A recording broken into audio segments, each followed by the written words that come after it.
8 assets rich retirees never buy euro, and poor ones always do.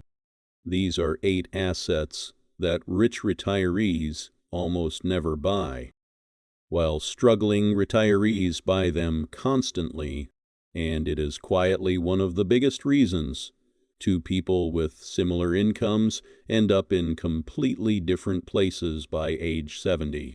If you are between 45 and 65 right now, staring down retirement and wondering whether your pension and savings will actually carry you through, this list matters more than almost anything else you'll hear this year. One piece of context before we get into it. Back in 1996, researcher Thomas J. Stanley wrote The Millionaire Next Door after interviewing more than 1,300 American millionaires. And the single biggest finding had nothing to do with massive salaries. What Stanley uncovered was that most millionaires don't live like millionaires at all. They spend below their means, they skip the status symbols, and most importantly, they avoid a very specific list of purchases that broke retirees keep buying over and over again. Here is that list. Number 1. Brand new cars, especially luxury ones. Kelley Blue Book reported that the average new vehicle in America cost $49,814 in November of 2024, and by September of 2025, Cox Automotive confirmed the average transaction price had crossed $50,000 for the first time in history. The problem is what happens after you drive it home. According to Carfax data from 2026, a new vehicle loses about 12.5% of its value in the first year alone. Kelley Blue Book pegs 2-year depreciation at roughly 30%, and the Issachar's 2026 study found that average 5-year depreciation sits at 41.8%. Run those numbers on a $50,000 car, and within 5 years, roughly $21,000 of your retirement money has simply evaporated. Compare that to what actual millionaires drive. Stanley's updated research shows the top brands owned by millionaires are Toyota at around 16%, followed by Honda at 15%, then Ford, Lexus, and Subaru. Reliable, boring, paid for in cash, and often 2 or 3 years old when purchased. That is the real playbook. Number 2, timeshares. This one is brutal. CNBC reported in January of 2024 that the timeshare industry is worth more than $10 billion. And Allied Market Research valued the global vacation ownership market at $12.2 billion in 2023. Here is the number that should stop you cold, though. Around 85% of timeshare buyers regret their purchase, 85%. Ramsey Solutions pegs the average annual maintenance fee somewhere between $1,000 and $1,200, and those fees climb every single year without fail. Trying to get out is where you hit a wall, because according to NOLO and other consumer legal resources, timeshares almost always sell at a loss for 2 reasons. They get sold at inflated prices to begin with, and the resale market is essentially non-existent. Rich retirees solve this by just renting the condo for a week, which means they never sign a 30-year contract to clean someone else's pool. Number 3, boats. Bankrate reported in 2025 that the average new boat runs anywhere from $25,000 to $150,000 or more. But the purchase price isn't really the problem. Everything after the purchase is what drains you. Basic upkeep alone runs between $200 and $2,000 a year for oil changes, engine tune, UPS, hull cleaning, and battery replacements. And that is before you touch slip fees, fuel, storage, or insurance. There is an old saying around boat ownership that the two happiest days of a boat owner's life are the day they buy it and the day they sell it. Wealthy retirees understand this completely, which is why they charter when they want a day on the water instead of tying a 20-year cash drain to their dock. Number 4, RVs. This one hurts because the dream is so appealing. Sell the house, hit the open road. See America. According to data cited by Kiplinger, more than 11 million U.S. households owned an RV in 2025, and the North American RV market is worth nearly $20 billion. The brochures leave out the financial reality, though. A Class A motorhome runs anywhere from $50,000 to $600,000, and luxury models climb as high as $2 million. Progressive Insurance reports that RVs depreciate rapidly in the first year and keep losing value for 5 years after, while insurance averages around $1,500 a year, and full-time, RVers can pay up to $3,000.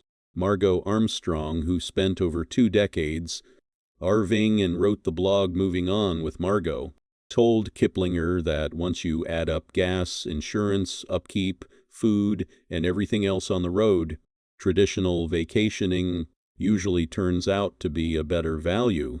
Wealthy retirees rent the RV for 2 weeks. They don't finance $150,000 of metal that loses half its value before they made it to Yellowstone. Number 5, whole life and cash value life insurance when it is sold as an investment.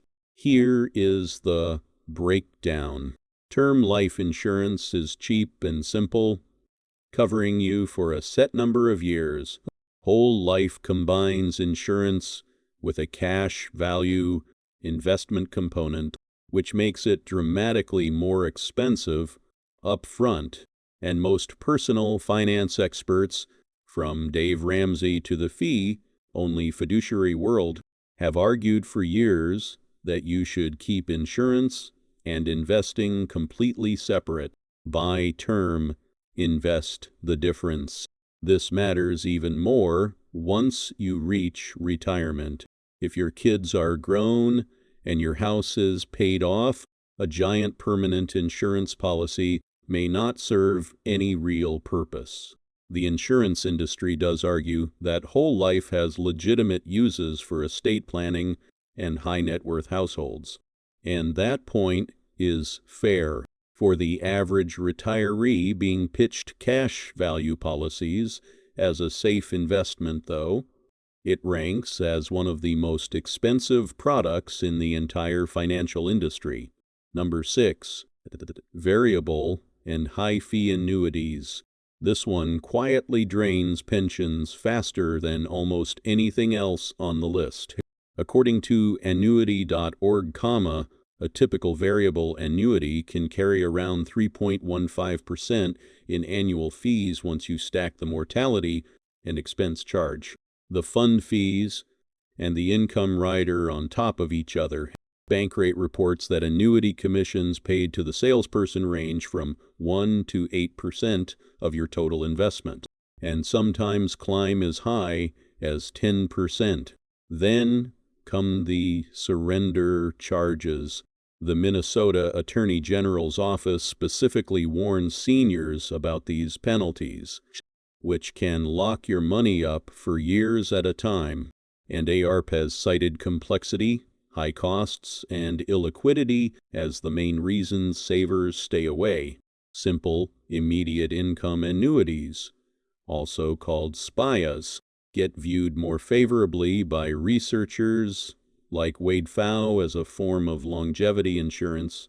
The dangerous products are the complex variable and indexed annuities that get pushed hardest at retirement seminars. Number 7, extended warranties. Consumer Reports has been hammering this one for years. They've labeled extended auto warranties a high-priced gamble, and they've called appliance and electronics service plans a flat-out waste of money. Their reporting concluded that most buyers of extended warranties never even use them, and the majority say they wouldn't buy one again. A Consumer Reports quote sums up the whole problem in one sentence. Extended warranties are overpriced. That is the reason people sell them, because they make a bundle on them in commissions. The finance manager at the dealership isn't trying to protect you. He is trying to hit a commission target before you walk out the door. Number 8. Lottery tickets and casual gambling. This one hits hardest because it drains the people who can least afford it. Bureau of Labor Statistics data from 2019 found that households in the second, lowest income quintile spent an average of $94.72 per year on lottery tickets and pooled betting.